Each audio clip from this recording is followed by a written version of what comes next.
Hello guys, कैसे हो आप सभी? अच्छे हो ना?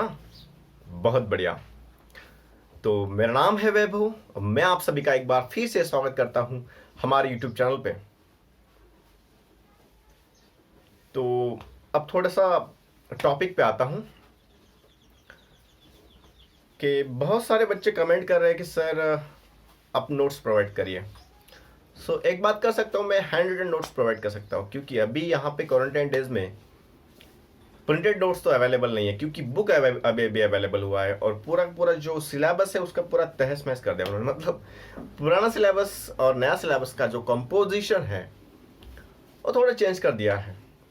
तो आप अगर मेरा एडवाइस सुनोगे तो आपके जो भी सीनियर होंगे, आपके आजू बाजू में रहते होंगे, उनसे आप नोट्स लीजिए पिछले साल के, या फिर बाल भारती की वेबसाइट पे जाइए और वहाँ से आप डाउनलोड करिए बुक। वहाँ पे फिजिक्स का बुक आपको इजीली मिल जाएगा और उसी में से मैं पढ़ा रहा हूँ। हमारे एकेडमी के जितने भी बच्चे होंगे उनको भी मैं वहीं से पढ़ाता हूँ और उनका रिजल्ट भी अच्छा आता है, उनको समझता भी है क्योंकि बुक जो ये जो बुक बनी है इसी से तो बाकी बुक बनी है। और ये बुक कहाँ से बनी है? वो रेफरेंसेस से बनी होती है। इसके ऊपर बहुत लोगों ने काम किया होता है, बहुत सारे जो टीचर्स होते हैं जो हाईली क्वालिफाइड होते हैं वो सभी लोग मिलके ये बुक बनाते हैं। एक टीचर एक बुक नहीं बनाता, अलग अलग टीचर मिल मिल के सब ये बुक बनाते हैं। इसमें डिफरेंट सेक्शंस है। तो मैं कहता हूं कि आप लोग बाल भारती की वेबसाइट से वो बुक डाउनलोड करिए, जो बहुत ज़्यादा बेनिफिट है इस बुक का। और कुछ लोगों का कहना है कि सर आप सिलेबस कंप्लीट कराओगे या नहीं, तो उसके लिए मैं एक आंसर बता देता हूं। देखो, मैं ये नहीं कह रहा हूं कि आप लोगों को आपका ट्यूशन कोचिंग जहां पर आपने लगाया है उसको छोड़ दो, नहीं, वो आप ऐसी गलती मत करिए। आपका ट्यूशन जहां पर है वो रहने दो। जो भी बच्चे हैं जिनका कोचिंग नहीं है या फिर लगाया है लेकिन क्वारंटाइन के वजह से सबका कोचिंग तो वैसे भी बंद है ऑलमोस्ट, जो ऑनलाइन चल रहे हो तो ठीक है, तो उनके लिए मैं ये प्रोवाइड कर रहा हूँ, ठीक है ना। लेकिन जिन्होंने कोचिंग लगा के रखा है उन्होंने थोड़ी ना छोड़ना है, वो तो कोचिंग जाएंगे क्योंकि वहाँ पे एक्स्ट्रा टेस्ट होती है, टॉपिक वाइज टेस्ट होती है। उसके बाद में वीकली टेस्ट अलग होता है, असाइनमेंट्स होते हैं, कुछ न्यूमेरिकल सॉल्व करने के लिए मिलते हैं, कुछ नई चीज़ सीखने को मिलती है वहाँ पे, और ज़्यादा आपको डीप में पढ़ाएंगे। जी हाँ, यहाँ पर भी मैं वही कर रहा हूँ, लेकिन फिर भी मैं ऐसे बता रहा हूँ आप लोगों को। ओके, सो ये रही बात उसके बारे में। और मैं कहता हूँ आप लोगों को अगर वीडियो समझते हैं तो बिल्कुल आप लाइक करिए, सब्सक्राइब तो आपने किया होगा, अब शेयर भी करिए थोड़ा सा, है ना। इधर उधर शेयर किया तो क्या जाता है ना। तो इसमें तो कुछ भी प्रॉब्लम नहीं है। तो आइए हम शुरू करते हैं नया टॉपिक। आज हम पढ़ने वाले हैं एंगुलर मोमेंटम। जो टॉपिक पढ़ने वाले हैं हम, उसका नाम है एंगुलर मोमेंटम, और उसी का एक दूसरा नाम भी है, उसको बोलते हैं मोमेंट ऑफ लीनियर मोमेंटम। ठीक है, तो मैंने आपको बताया था अगर आपको किसी भी चीज का मोमेंटम निकालना है, किसी भी चीज का आपको मोमेंट निकालना है, तो रोटेशन एक्सिस जो होती है वहां से उसका परपेंडिकुलर डिस्टेंस आप देख लो और उसी चीज को उससे मल्टीप्लाई कर दो। अगर ये मास m है तो आप अगर मोमेंट ऑफ मास निकालना चाहते हो तो ये परपेंडिकुलर डिस्टेंस से मल्टीप्लाई कर दो। अगर यहाँ पे फोर्स है, लग रहा है कुछ, इस फोर्स का अगर मोमेंटम लेना चाहते हो तो आप ये डिस्टेंस से इसको मल्टीप्लाई कर दो तो आपको मिल जाएगा। ठीक, ऐसे ही ये होता है एंगुलर मोमेंटम का सिंबल जो होता है वो होता है एल वेक्टर। क्या होता है? L vector. और एल वेक्टर को अभी आप किसका मोमेंटम ले रहे हो? Linear momentum. और लीनियर मोमेंटम का सिंबल क्या होता है? P vector. और पी वेक्टर को अगर आपने उस एक्सिस से परपेंडिकुलर डिस्टेंस जो होता है उससे अगर मल्टीप्लाई कर दिया तो आपको मिल जाएगा एंगुलर मोमेंटम। ठीक है ना। अगर इसका आपको मैग्नीट्यूड निकालना है तो मैग्नीट्यूड किस प्रकार से होता है? देखो, इन मैग्नीट्यूड मतलब उसका सिर्फ वैल्यू। अगर यहां से आप डायरेक्शन हटा देते हो तो आपका वैल्यू क्या बनेगा? L is equal to P R sine theta. मतलब मैंने आर को रिजॉल्व किया पी के अलाउंग और उसका साइन कंपोनेंट आ गया इसके ऊपर।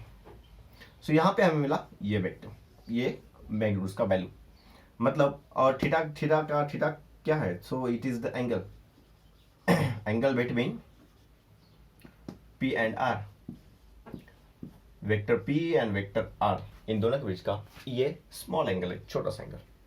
सो इस प्रकार से आप निकाल सकते हो। इसका भी डेरिवेशन है, आपका डेरिवेशन आपको L का वैल्यू निकालना है, ठीक है ना, in terms of moment of inertia, क्योंकि अभी आप कैसे पढ़ रहे हो इसको, रोटेशनल चीज। तो अभी आपको अगर रोटेशनल चीज पढ़ रहे हो, मतलब आप एक बॉडी को घुमा रहे हो किसी एक्सिस के अबाउट, और उसका अगर आपको एंगुलर मोमेंटम निकालना है उसी एक्सिस के अबाउट, सो इसका वैल्यू क्या होगा, इसका वैल्यू क्या होगा, इसका वैल्यू होता है L is equal to I omega, P is equal to M V. So इसी के एनालॉगस ये बनता है P लीनियर मोमेंटम का, L एंगुलर मोमेंटम का, P और L एनालॉगस, मास और इनर्शिया एनालॉगस, वेलोसिटी लीनियर और वेलोसिटी एंगुलर एनालॉगस, एक दूसरे से रिलेटेड। सो इसी को हम आगे बढ़ाएंगे। ये था बेसिक, ये था बेसिक। अभी हम पढ़ेंगे इनर्शिया के फॉर्म में मोमेंट ऑफ लीनियर मोमेंटम, मतलब एंगुलर मोमेंटम। सो इसको हमें इनर्शिया के फॉर्म में पढ़ना है, तो इसके लिए एक टेक्निक होती है, आपको पहले एक डायग्राम ड्रॉ करनी होती है। मान लेते हैं आपने किसी भी शेप का एक डायग्राम ड्रॉ किया, आपकी बुक में डायग्राम नहीं है, आप निकालना चाहो तो निकाल सकते हो, अदरवाइज नहीं भी निकाला तो भी कोई फर्क नहीं पड़ता। सो मान लेते हैं ये है वो डायग्राम, इसके आपने कुछ देखो, अभी हमें आदत सी हो चुकी है ना, अब तो आदत सी है हमको। सो मान लेते हैं कि ये बॉडी ओमेगा से घूम रही है, ठीक, ये ओमेगा से घूम रही है, इसका डायरेक्शन है ओमेगा, इस तरीके से, ठीक है। अभी यहां पर हमने कुछ पार्टिकल, वैसे तो बॉडी बहुत सारे पार्टिकल से बनी होती है, हमने इसमें से कुछ 2-3 पार्टिकल कंसिडर किए। मान लेते हैं ये पहला पार्टिकल था m1, ये दूसरा पार्टिकल है m2 और तीसरा पार्टिकल है mn। मान लेते हैं कि इसका डिस्टेंस परपेंडिकुलर डिस्टेंस r1 है, इसका डिस्टेंस r2 है और इसका डिस्टेंस जो है वो rn है, क्योंकि हमारी बॉडी जो है वो n पार्टिकल से बनी है, ठीक है ना, n पार्टिकल से बनी है। सो अभी हमें इसी बॉडी के लिए एंगुलर मोमेंटम निकालना है, ठीक। सो कैसे निकालेंगे, सो लेट अस कंसीडर कि ये बॉडी कितनी, the object is rotating about an axis perpendicular to its plane. So consider, ये सब लिखना है आपको, ठीक है ना, ऐसे consider an object is rotating about an axis perpendicular to its plane, ये बहुत जरूरी है परपेंडिकुलर होना, with constant angular velocity omega. So अगर ये बॉडी ओमेगा से घूम रही है, सो ऑल द पार्टिकल, या फिर हम कहेंगे लेट ऑब्जेक्ट कंसिस्ट ऑफ, ये जो ऑब्जेक्ट है, जो बॉडी है, object consist of n number of particles. ये आपको सेंटेंस लर्न करना है, बहुत सारे क्वेश्चन में काम आता है, सबसे आखिर में बताऊंगा कहां का काम आता है। Let object consist of n number of particles at respect of masses, उनके मासेस क्या क्या है, of masses m1 m2 mn at respective distances, at respective perpendicular distances, this is important one, at respective perpendicular distances from the axis of rotation.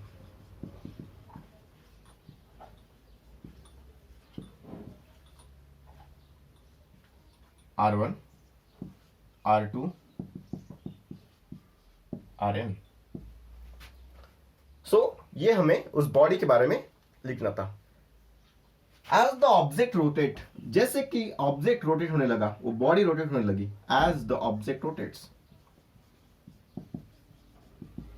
ये सभी जो है ना, यही नोट्स है, आप इसको भी लिख लिए तो भी बहुत है। As the object rotates, all the particle of it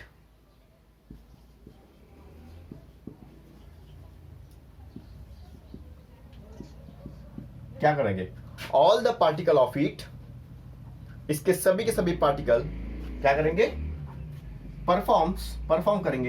performs uniform circular motion with angular velocity omega, और वो ओमेगा की एंगुलर वेलोसिटी से घूमेंगे with the same angular velocity omega. ये बहुत इंपॉर्टेंट है, same angular velocity omega but different, this is important one, but different linear velocity, पर उसकी जो लीनियर वेलोसिटी है वो डिफरेंट रहेगी। एंड इट्स डायरेक्शन कैसे, कहां पे रहेगा, and its direction is always along the tangent to the circle, जहां पे ये मोशन करेगा, यहां से इस रेडियस के अलावा, ये रेडियस के अलावा, ये रेडियस के अलावा। सो इसका जो v रहेगा, जो लीनियर वेलोसिटी रहेगा, उसका डायरेक्शन कहां पे रहेगा, अलोंग द टेंजेंट, और उसी के अलोंग क्या रहेगा, उसका लीनियर मोमेंटम का डायरेक्शन।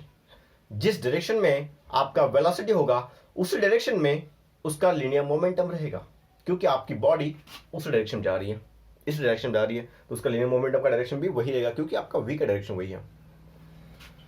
सो इसके बाद में आपने जो बोला डिफरेंट लीनियर वेलोसिटी, तो उसका हम मैग्नीट्यूड निकालते हैं, इसका काम नहीं है, अब इसको लिख सकते हो, ठीक है, बाद में मैं मिटा रहा हूं इसको, ठीक है।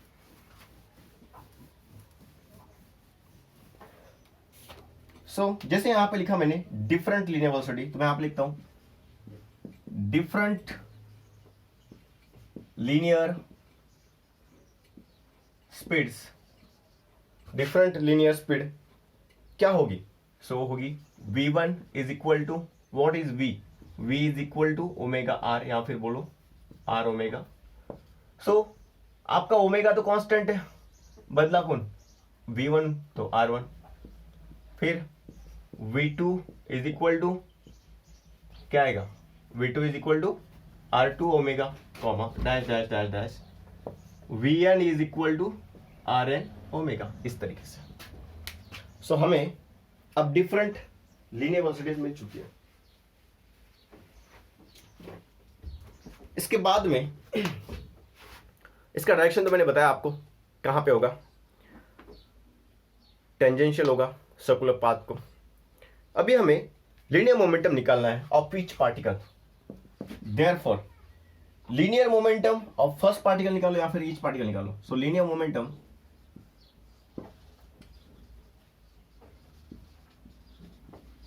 ऑफ फर्स्ट पार्टिकल, चलो फर्स्ट पार्टिकल निकालते हैं, क्या होगा बताओ, P1 linear momentum P1 is equal to what, P is equal to mass into velocity. यहां पे क्या आएगा, मास इंटू वेलोसिटी, मास पहले का, वेलोसिटी पहले की, ठीक है। यहां पे और क्या चेंजेस हो सकते हैं, देखो मास 1 वेलोसिटी 1, लेकिन वेलोसिटी क्या है पहले की, r1 ओमेगा, क्या है r1 ओमेगा, ठीक है। देयरफॉर सिमिलरली आप लिख सकते हो, similarly linear momentum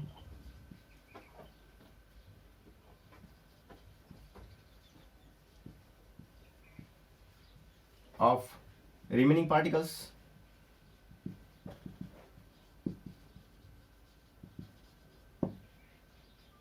will be, क्या आएगा देखो, P2 is equal to M1, तो यहां पे आएगा M2, R1 तो यहां पे आएगा R2, और ओमेगा यहां पे रहेगा dash dash dash, Pn is equal to Mn Rn omega, ये होगी चीज, ठीक है। Pn निकल गया हमारा। उसके बाद में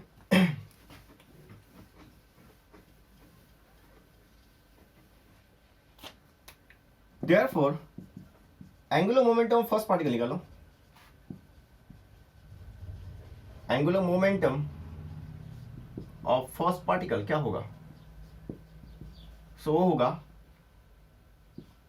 L1 इज इक्वल टू, हमने देखा था क्या था, मैग्नीट्यूड है, magnitude. L1 is equal to क्या निकाला था हमने, L1 इज इक्वल टू, या फिर L इज इक्वल टू क्या निकाला था, आरपी, ठीक है ना, या फिर पी आर। सो यहाँ पर अगर आपने दिखाया, सो L1 इज इक्वल टू क्या होगा, R1 P1। सो यहाँ पे R1 की जगह पे R1 का वैल्यू क्या है वो, सो R1 है R1, क्योंकि वो मोमेंटम जब ले रहे हो आप, सो ये है L1 के लिए R1, ठीक है, क्योंकि आपको पहले पार्टिकल का चाहिए तो उसका परपेंडिकुलर डिस्टेंस चाहिए एक्सिस से, वो है R1। P1 क्या है, सो P1 है M1 R1 omega, M1 R1 omega. और अगर आपने इन तीनों का मल्टीप्लाई किया तो क्या होगा, M1 R1 into R1 R1 square, और ये ओमेगा वैसे का वैसे, सो दिस इज L1। हम कहेंगे सिमिलरली अगर एंगुलर मोमेंटम का डायरेक्शन, देखो बॉडी एक ही डायरेक्शन में घूम रही है इस तरीके से, एंड काउंटर क्लॉकवाइज बोलो या फिर एंटी क्लॉकवाइज, इस डायरेक्शन में घूम रही है। अगर इस डायरेक्शन में घूम रही है तो सभी का जो एंगुलर मोमेंटम है वो अलॉन्ग द एक्सिस आएगा और वो एक ही डायरेक्शन में लेगा, तो हम सभी का एंगुलर मोमेंटम निकाल लेते हैं और सब फिर पूरे बॉडी के लिए हम सभी एंगुलर मोमेंटम का एडिशन करेंगे। सो therefore angular momentum of remaining particle, similarly यहां पे लिखना है हमें, सिमिलरली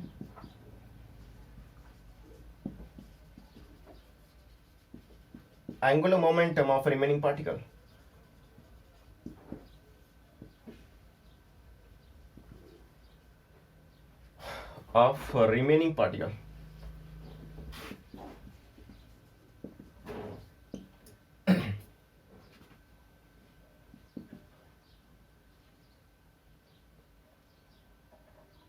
are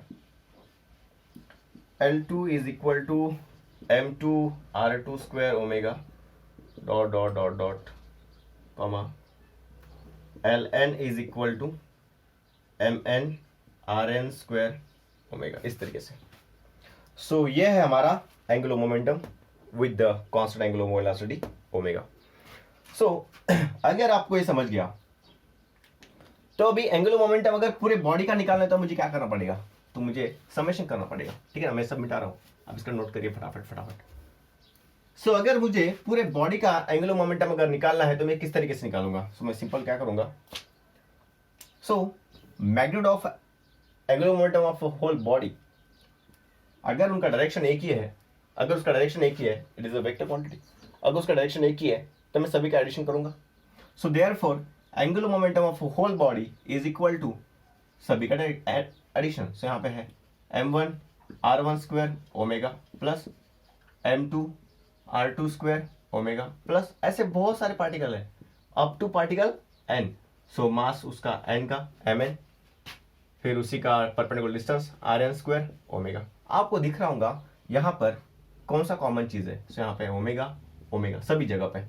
अगर यहाँ पे ओमेगा कॉमन निकाल दिया मैंने तो क्या बचेगा, यहाँ बचेगा m1 r1 square, m1 r1 square plus m2 r2 square plus dot dot dot dot plus mn Rn square, और ओमेगा जो बाहर निकाला था उसको वैसे के वैसे। आपको याद होगा जब हमने पढ़ा था moment of inertia I is equal to for number of particles, बहुत सारे पार्टिकल का अगर मोमेंट ऑफ इनर्शिया निकालना तो आप क्या करते थे पूरे बॉडी का निकालने के लिए, सो आप क्या करते थे m1 r1 square plus m2 r2 square plus mn Rn square, और इसको बोला था हमने moment of inertia I of that body. So यहाँ पे similarly angular momentum is equal to, इस पूरे चीज को आपको बोलना है मोमेंट ऑफ इनर्शिया I, और this is omega. So this is your answer, L is equal to I omega. So अगर आप इसको वो हमारे लीनियर मोमेंटम के साथ में कंपेयर करते हो, सो हमारा लीनियर मोमेंटम क्या था, P is equal to mass into velocity. तो अगर कंपेयर करोगे तो यहाँ पे एनालॉगस कौन है, P L के एनालॉगस है, या फिर हम कहेंगे L P के एनालॉगस है, I M के एनालॉगस है, और ओमेगा V के एनालॉगस है। मतलब ये है लीनियर वेलोसिटी, ये है एंगुलर वेलोसिटी, ये है mass, this is the moment of inertia of rotating bodies, and this is L angular momentum, and this is linear momentum. अगर आपको इसका डायमेंशन लिखना है, देखो डायमेंशन इज वेरी इंपॉर्टेंट। अगर डायमेंशन, मुझे लगता है फिल इन द ब्लैंक्स जो ऑब्जेक्टिव आता है उसमें एक ना एक डायमेंशन जरूर होता है, ये मुझे विश्वास है। तो यहाँ पर अगर इसका डायमेंशन निकालना चाहते हो क्या होगा, देखो मोमेंट ऑफ इनर्शिया का पहले यूनिट देख लेते हैं, L का यूनिट क्या आएगा। सो मोमेंट ऑफ इनर्शिया क्या होता है, मास, एकदम सिंपल करो इसको, mr स्क्वायर, m मतलब kg, आर मतलब डिस्टेंस मतलब मीटर, उसका क्या है स्क्वायर, तो इसका भी स्क्वायर। और ये क्या है ओमेगा, ओमेगा क्या होता है रेडियन पर सेकंड, रेडियन पर सेकंड। सो केजी मीटर स्क्वायर पर सेकंड, दिस इज एल। यह है एंगुलर मोमेंटम। अगर इसका डायमेंशन निकालना तो एकदम सिंपल तरीके से निकाल सकते। देखो केजी क्या आता है मास m1, ये क्या डिस्टेंस l2, और ये क्या सेकंड पर सेकंड है, तो ऊपर जाके time inverse. So this is dimension of this L1 angular momentum. सो ये जो इंपॉर्टेंट क्वेश्चन था एंगुलर मोमेंटम का, देखो बहुत बार कंजर्वेशन ऑफ एंगुलर मोमेंटम के ऊपर का न्यूमेरिकल बनता है या फिर इसके ऊपर का डेरिवेशन जरूर आता है। आपको डायग्राम निकालनी है अच्छे से, आपको यहाँ पे डायरेक्शन दिखाना है परपेंडिकुलर P1, फिर यहाँ पे दिखाना है आपको direction perpendicular to this R, या फिर tangential to the motion. Tangential तो नहीं आपके पास में क्योंकि यहाँ पे सर्कल थोड़ी बना रहे हो आप, लेकिन ये डिस्टेंस है, तो इसको आप परपेंडिकुलर निकाल के दिखाओ। ये है P2 और ये रहेगा आपका Pn, ये है लीनियर मोमेंटम। और इसके साथ में जब आप इसको मल्टीप्लाई करोगे डिस्टेंस का, परपेंडिकुलर डिस्टेंस का, तो आपको मिलेगा उसका angular momentum. It is very simple. अगर आपने एक बार देख लिया तो गारंटी के साथ बोलता हूँ दोबारा नहीं भूलोगे। और मैं जो बोलता हूँ आप इसका नोट्स बनाइए। नोट्स बनाने के बाद में आप इसी वीडियो को एक बार दो की स्पीड से जरूर देखिए, तो आपको जो बेनिफिट मिलेगा वो कुछ अलग ही मिलेगा। एंगुलर मोमेंटम का कंजर्वेशन मतलब एंगुलर मोमेंटम का चेंज ना होना, बिल्कुल भी चेंज नहीं होगा एंगुलर मोमेंटम। ये पॉसिबल तभी है जब इसके ऊपर टॉर्क एक्ट नहीं होगा, अनबैलेंस्ड टॉर्क कभी भी आके धड़क जाए, ये नहीं होगा। इसके ऊपर कोई भी एक्सटर्नल टॉर्क एक्ट नहीं होगा, तब ये चीज पॉसिबल है। मतलब मैं ये बताना चाहता हूं कि torque is equal to 0, then only then angular momentum is constant, तभी एंगुलर मोमेंटम कांस्टेंट रह सकता है, नहीं तो बिल्कुल भी नहीं। चलो समझा दो चीजें। हमने एंगुलर मोमेंटम का फॉर्मूला क्या पढ़ा था? हमने एंगुलर मोमेंटम का फॉर्मूला पढ़ा था, angular momentum L is equal to what बताओ? So angular momentum L is equal to moment of linear momentum. अभी देखो मोमेंट की बात आई कि समझ जाना कि वहां पे परपेंडिकुलर डिस्टेंस से मल्टीप्लाई करना है। So R multiply P vector. So therefore differentiate this, differentiating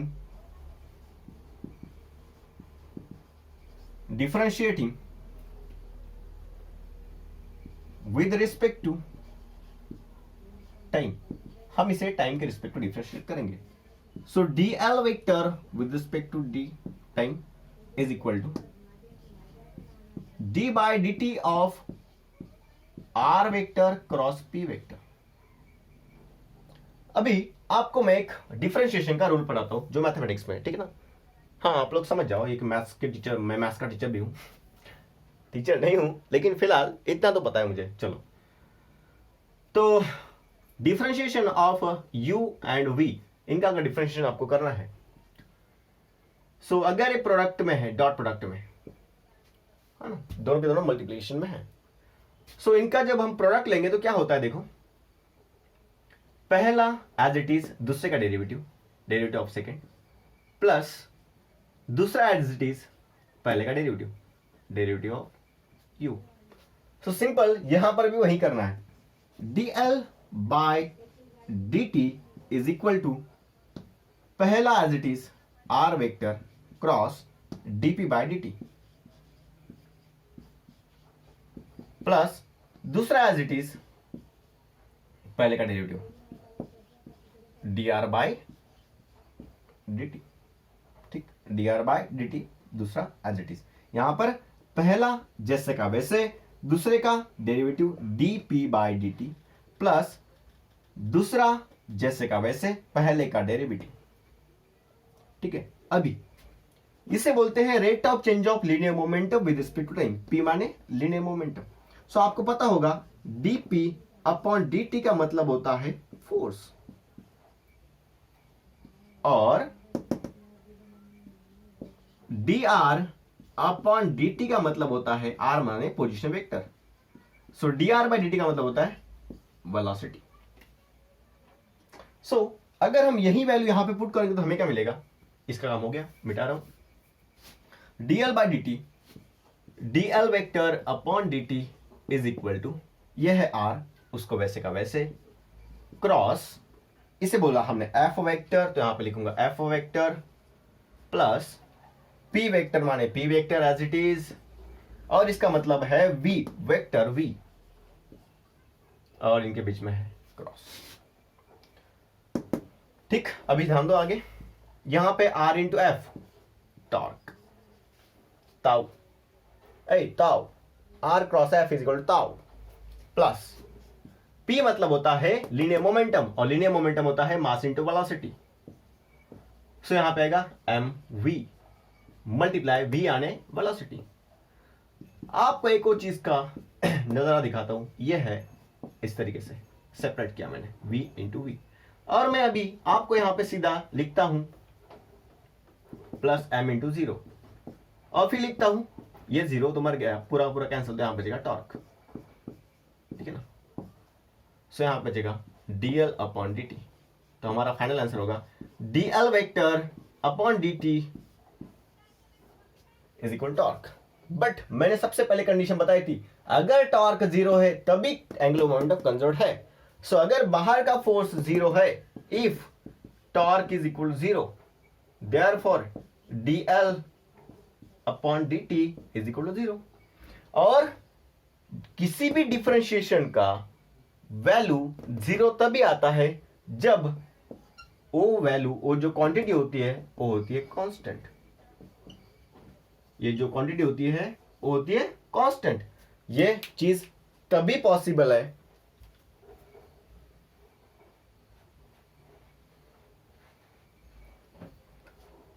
L vector is equal to constant, ये चीज तभी पॉसिबल है जब यहां पे जीरो कब पॉसिबल है, जब यहां का डिफरेंशिएशन जो भी होगा, जो भी फंक्शन होगा, जो भी क्वांटिटी होगी वो कांस्टेंट होगी तभी।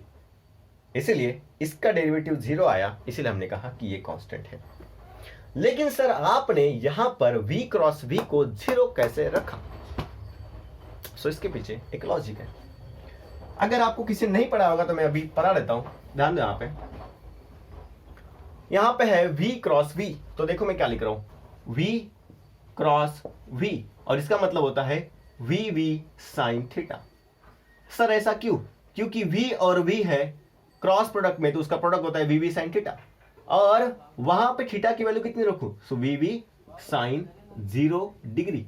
अब 0 डिग्री क्यों रखा सर आपने? क्योंकि भैया ये है v और दूसरा भी है v, और दोनों के दोनों अगर सेम वेक्टर है, तो दोनों के दोनों अगर सेम है, तो सेम वेक्टर में एंगल कितना होता है? 0 डिग्री। और सेम वेक्टर में एंगल कितना होता है? 0 डिग्री। दोनों के दोनों वेक्टर में अगर एंगल 0 डिग्री है, तो मैंने वहां पे लिखा। और साइन 0 का आंसर कितना होता है? 0। इससे कोई बच नहीं पाएगा। और v इंटू v जो भी होगा, लेकिन उसको अगर 0 से मल्टीप्लाई करो तो पूरा का पूरा 0, इसलिए v क्रॉस v मैंने कितना रखा बेटा? सो v क्रॉस v मैंने कितना रखा? 0। क्या आपको लॉजिक समझ में आ रहा है? एकदम सिंपल था, कुछ भी डिफिकल्ट नहीं था इस क्वेश्चन में। बहुत बढ़िया। अभी इसके बाद में आपको एंगुलर मोमेंटम कंजर्व्ड है, इसके कुछ एग्जांपल पूछे, और ये बहुत इंपॉर्टेंट सवाल है कि आपको एग्जांपल के साथ में ये डेरिवेशन लिखने के लिए आएगा, ये मुझे पता है। सो एग्जांपल आपके बुक में सिर्फ 2 है। सो उसमें से एक एग्जांपल ये है, बैलेट डांसर, है ना। ये डांसर्स होते हैं, ठीक है, जो ऐसे ऐसे घूमते हैं गोल, ठीक है ना, कभी कभी, ठीक। चलो सेकंड है डाइविंग इन अ स्विमिंग पूल, डाइव करना, ड्राइव नहीं, डाइव, डाइविंग इन ए स्विमिंग पूल, स्विमिंग पूल। चलो बैलेट डांसर का मतलब क्या होता है? मान लेते हैं कोई डांसर है जो ऐसे राउंड लेती है, ठीक है। अब मानो अगर उसको छोटा राउंड लेना है, ठीक है, छोटा राउंड लेना है ऐसे, तो छोटे राउंड के वक्त हमें पता है, जब हमने पढ़ा था कोनिकल पेंडुलम, ठीक है, और कोन को उल्टा किया था तो हमने देखा था, कोनिकल पेंडुलम देखा था क्या? नहीं, ऐसा कुछ मैंने बताया था आपको, फ्यूनेल का क्वेश्चन बताया था। सो वहां पे जब यहां पे होती है तो यहां पे होती है, अगर यहां पे होता है पार्टिकल ऐसे घूमने में, तो इसका ओमेगा कम होता है, मतलब एन भी कम होता है। जब यहाँ पे आती है तो ओमेगा बढ़ने लगता है धीरे धीरे। जब यहाँ पे आता है, जब ये नीचे आता है, जब यहाँ पे आता है, तो इसका ओमेगा बहुत ज्यादा बढ़ जाता है, बहुत ज्यादा बढ़ जाता है, बहुत ज्यादा बढ़ जाता है। मतलब उसका एन बी वही बहुत ज्यादा बढ़ जाता है। क्यों? फ्रीक्वेंसी बढ़ती है। सो सिमिलरली जब वो पास में आएगा, चलो इसका, जब वो पास में आएगा तो क्या होगा, जब वो सेंटर से पास से अगर सर्कुलर मोशन करेगा तो उसका ओमेगा बढ़ेगा, मतलब उसका एन बढ़ेगा, तो उसका एंगुलर मोमेंटम घटेगा। सर आपने कैसे बोला एंगुलर मोमेंटम बढ़ेगा, एल घटेगा, सॉरी एंगुलर मोमेंटम घटेगा बढ़ेगा ये वो। तो देखो L is equal to constant, अभी अभी हमने निकाला L is equal to constant, और उसका वैल्यू कितना होता है आई ओमेगा। अगर कोई कांस्टेंट है तो ये क्या होता है, यहां से अगर मैं यहीं रखूं, कांस्टेंट को हटा दूं, प्रोपोर्शनल साइन निकालूं, सो आई प्रोपोर्शनल टू ओमेगा होगा, लेकिन इनवर्सली। क्यों? क्योंकि ये मल्टीप्लाई में है, आई और ओमेगा कांस्टेंट है। अगर मुझे यहां से प्रोपोर्शनल लगाना है तो क्या होगा, I is equal to constant upon omega, constant को हटाओ प्रोपोर्शनल लगाओ, so I inversely proportional to 1 upon omega, constant हटा दिया मैंने प्रोपोर्शनलिटी साइन के लिए। अगर ओमेगा बढ़ा तो सॉरी इनर्शिया बढ़ा तो ओमेगा को घटना है। अब इनर्शिया कैसे बढ़ता है? इनर्शिया डिपेंड होता है उसका डिस्ट्रीब्यूशन, मास का distribution from the axis of rotation. Mass जितना दूर उतना मोमेंट ऑफ इनर्शिया ज्यादा, मास का डिस्ट्रीब्यूशन ज्यादा दूर तो मोमेंट ऑफ इनर्शिया ज्यादा, मास का डिस्ट्रीब्यूशन पास पास में तो मोमेंट ऑफ इनर्शिया छोटा। ठीक है ना, एकदम बेसिक से। ठीक है, तो अभी ध्यान दो यहाँ पे, अगर वो पास छोटा सर्कल कर रहा है मोशन बैले डांसर, तो उसका ओमेगा बढ़ेगा, मतलब उसकी फ्रीक्वेंसी बढ़ेगी, फ्रीक्वेंसी इंक्रीज, फ्रीक्वेंसी बढ़ेगी जब वो स्मॉल सर्कल्स करेगा, स्मॉल सर्कुलर मोशन करेगा। ठीक, उसका मोमेंट ऑफ इनर्शिया होना कम होना तय है, और उसको क्या करता है, वो बॉडी को पास में लाता है इस तरीके से। जब उसको बड़े सर्कल्स करने होते हैं,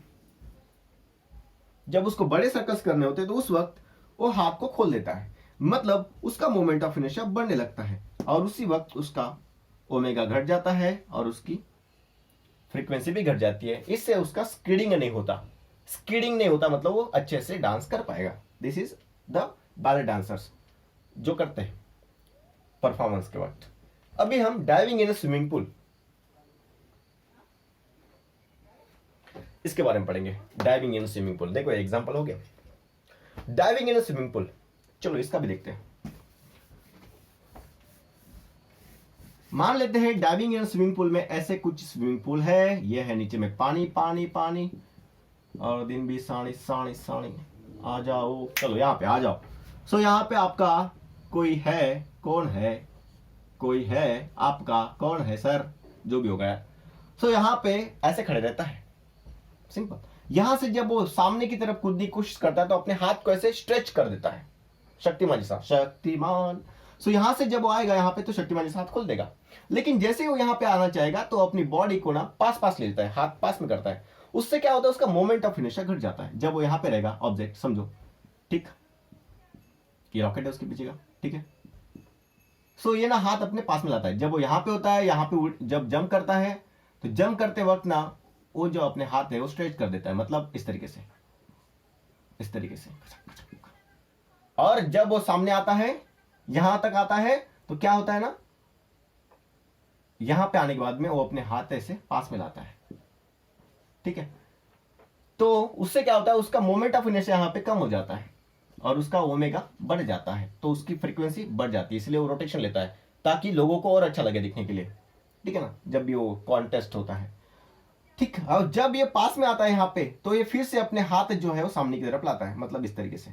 ये उसका मुंह है, ठीक है ना, कुछ और ये अपने हाथ सामने लाएगा अच्छे से डाइव होने के लिए, और ये उसके पैरों में से रॉकेट, ठीक है ना, पीछे से धुआं छोटा।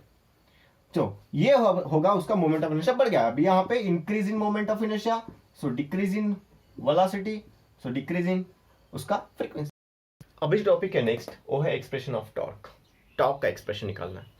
देखो बहुत सीधी सिंपल चीजें होती है। पूरी थियरी एंगुलर मोमेंटम की जैसे लिखनी है, काइनेटिक एनर्जी ऑफ रोटेशन उसके जैसे लिखनी है। यहां पर भी वही करना है, सिर्फ अभी यहां पर देखो ये टॉर्क क्या चीज होती है बता देता थोड़ी देर पहले। देखो मान लेते हैं हमारे पास में कोई रॉड है, कोई एक रॉड है जो कि कहीं ना कहीं फिक्स है, चलो मान लेते हैं यहाँ पे फिक्स है, ठीक। अभी मैंने यहां से उसके ऊपर फोर्स लगाया इस तरीके से परपेंडिकुलर फोर्स, तो क्या होगा, इसमें एक थोड़ा सा टॉर्क डेवलप होगा इसके अंदर जो है वो टॉर्क डेवलप होगा। अब आपने यहां से लगाया तो हो सकता है कम टॉर्क डेवलप हो, अगर आपने यहां से लगाया तो ज्यादा टॉर्क डेवलप होगा, अगर आपने यहां पे फोर्स लगाया तो और ज्यादा टॉर्क डेवलप होगा। मतलब ये कि टॉर्क डेवलप होना किसके ऊपर डिपेंड है, एक्सिस ऑफ रोटेशन से उसका perpendicular distance, axis of rotation से उसका परपेंडिकुलर डिस्टेंस। अब अगर आपने यहां पे किसी बॉडी को फिक्स किया तो उसका एक्सिस ऑफ रोटेशन ये होगा, क्योंकि अभी वो यहां से रोटेट करेगा। अगर आपने यहां पे रखा तो वो यहां से रोटेट करेगा, ठीक। सो एक्सिस ऑफ रोटेशन से उसका परपेंडिकुलर डिस्टेंस आप मल्टीप्लाई कर दो फोर्स के साथ में, तो आपको मिल जाएगा torque. So force into perpendicular distance, so torque is equal to nothing but आप फोर्स को परपेंडिकुलर डिस्टेंस के साथ में मल्टीप्लाई कर दो, ठीक है।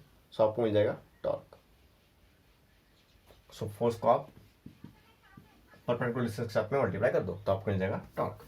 चलो, तो अभी उसका डेरिवेशन करते हैं, ठीक है, कि रोटेटिंग बॉडीज के लिए टॉर्क कैसे बना, उसका वैल्यू क्या आता है, क्या डेरिवेशन है, और उसका डायमेंशन भी देखेंगे बाद में और यूनिट भी देखेंगे। चलो यहां पर मान लेते हैं अगर हमें इसके ऊपर के 3 पार्टिकल की जरूरत पड़ेगी, वैसे तो आप बहुत सारे लिख सकते हो, लेकिन कैलकुलेशन सिंप्लीफिकेशन के लिए हम 2-3 पार्टिकल ले लेते हैं। चलो एक लिया, ये है मास 1 पार्टिकल का, फिर दूसरा लिया, ये है मास 2, और फिर हमने तीसरा लिया, ये है मास n पार्टिकल का।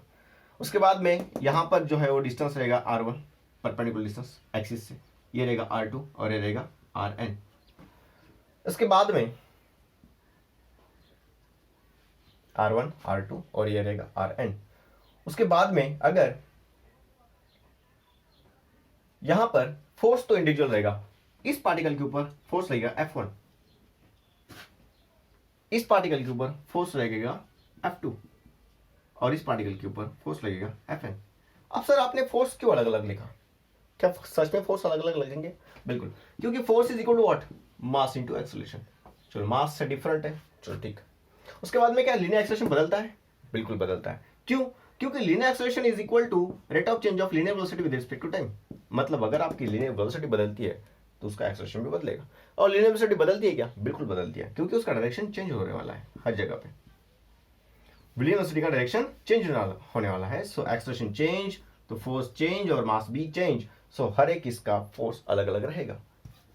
और हमें जरूरत किस में, किसकी, टॉर्क के लिए? सो हमें जरूरत है फोर्स की एंड परपेंडिकुलर डिस्टेंस की। क्या आपका डायरेक्शन डिस्टेंस चेंज हो रहा है? बिल्कुल चेंज हो रहा है। क्या आपका फोर्स चेंज हो रहा है? बिल्कुल चेंज हो रहा है, ठीक है ना। सो आपका force change, R change, so torque भी डिफरेंट रहेगा हर एक पार्टिकल का। और ऐसे हम हर एक पार्टिकल का टॉर्क ऐड करके हम पूरे पार्टिकल का, पूरे बॉडी का, ऑब्जेक्ट का टॉर्क निकालेंगे। ओके, सो देखो टॉर्क के लिए जरूरत किस किस की पड़ी? सो टॉर्क के लिए जरूरत पड़ी आर एंड एफ की। सो आर तो हमारे पास में है, लेकिन एफ है क्या? बिल्कुल नहीं है।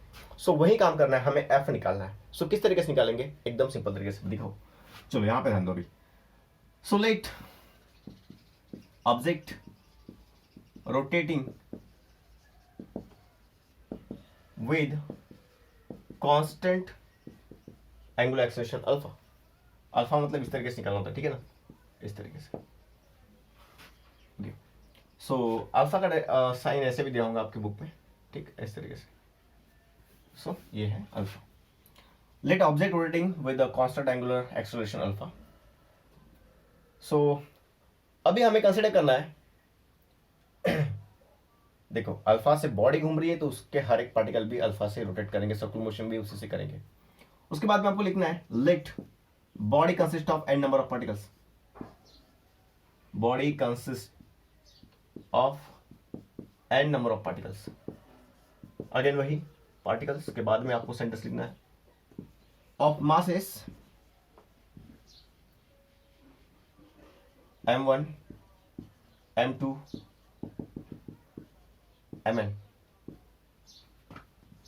Eight respective distances. रिस्पेक्टिव का मतलब क्या होता है कि इसी मास के लिए डिस्टेंस, रिस्पेक्टिव डिस्टेंसेस। कौन सा डिस्टेंस लिखी? Perpendicular distances from axis of rotation.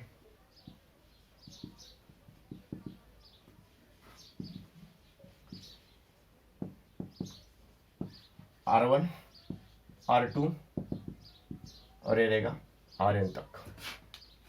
ठीक है, सो यहां तक सब कुछ सेम था। अभी बॉडी अगर अल्फा से घूम रही है तो हमारा हर एक particle as the body rotate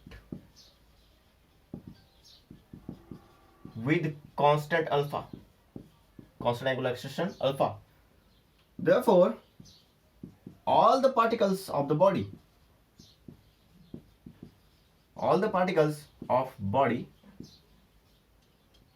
will rotate with same constant alpha, but this is important, different linear acceleration. मैंने अभी बताया था लीनियर एक्सेलरेशन ए, डिफरेंट लीनियर एक्सेलरेशन ए। सो डिफरेंट एक्सेलरेशन कौन सा हो गए? A1 इज इक्वल टू क्या होगा पहले इसके लिए देखो, A is equal to R alpha मैंने पढ़ाया था आपको, ठीक है ना। A is equal to R alpha. अगर आपको याद नहीं है तो आप लेक्चर नंबर 1 में जाइए प्लेलिस्ट के, वहां पे आपको मिलेगा इसी प्लेलिस्ट में, ठीक। So linear expression A1 is equal to R1 alpha, फिर A2 is equal to R2 alpha dot dot dot dot, या फिर आप कहेंगे इसके बाद में जो आएंगे वो बहुत सारे सिमिलर होंगे, R3 R4 अल्फा, और यहाँ पे रहेगा Rn यहाँ पर कुछ ये था n linear expression nth particle का Rn अल्फा। सो ये हमें मिले डिफरेंट एक्सेलरेशंस। अब एक एक पार्टिकल है फोर्स के साथ एक्सपीरियंस किया होगा। सो ये मिटा रहा हूं मैं, तो देखते हैं हम फोर्स कितने एक्सपीरियंस किए होंगे। So let the force experience by the first particle, force experienced by the first particle क्या होगा? फोर्स जो एक्सपीरियंस क्या होगा वो फर्स्ट पार्टिकल ने कितना क्या होगा? सो क्या होगा Fi is equal to mass into acceleration. Force different रहेगा क्योंकि मास डिफरेंट है और एक्सेलरेशन भी डिफरेंट रहेगा क्योंकि लीनियर है, और लीनियर एक्सेलरेशन 1 कितना है? सो है इतना। सो वो होगा m1, यहाँ पे है अल्फा ए की जगह पे R1 अल्फा, और this is called force on the first particle. Similarly अगर हम डिफरेंट पार्टिकल्स के लिए फोर्स देखेंगे तो कितना होगा, लेकिन अगर हमें इसी पार्टिकल के ऊपर टॉर्क निकालना है तो क्या होगा? So therefore torque acting on first particle वो कितना होगा? So therefore torque is equal to on first particle is equal to क्या होगा? कितनी वैल्यू आएंगी उसकी? सो आएगी force on first particle into perpendicular distance from the axis of rotation. ये जो टेंजेंशियल फोर्स है इसके ऊपर जो एक्ट हो रहा है उसका परपेंडिकुलर डिस्टेंस कितना है? एक्सिस ऑफ रोटेशन से वो R1 है। सो यहाँ पे हम मल्टीप्लाई करेंगे, F1 कितना है? M1 R1 अल्फा, और ये रहेगा R1। अगर आपको इतना यहाँ तक समझ में आता है तो उसके बाद में आपको कुछ भी नहीं करना है, उसके बाद में आपको एकदम सिंपल तरीके से जानना है। यहाँ पे इसको मल्टीप्लाई करो। So torque 1 is equal to क्या होगा? मास 1 R1 इंटू R1 स्क्वायर, और यहाँ पे रहेगा अल्फा। सो ये हो गया torque on the first particle, torque on the first particle. Similarly we can calculate the torque on the remaining particles. So therefore torque on remaining particles कितने होंगे?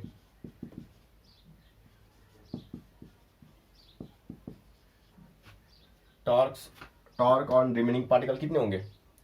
सो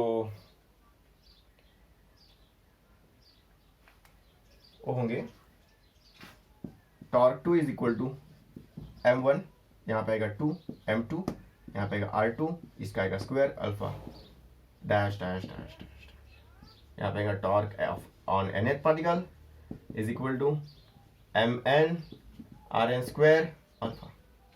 अगर आपका पार्टिकल का मोशन अगर एक ही प्लेन से रेस्ट्रिक्टेड है, मतलब ऐसे ही घूम रहा है आपका पार्टिकल रोटेशन के लिए, ऐसे ही घूम रहा है सिर्फ इस एक्सिस के अबाउट, सो इस पूरे बॉडी का जो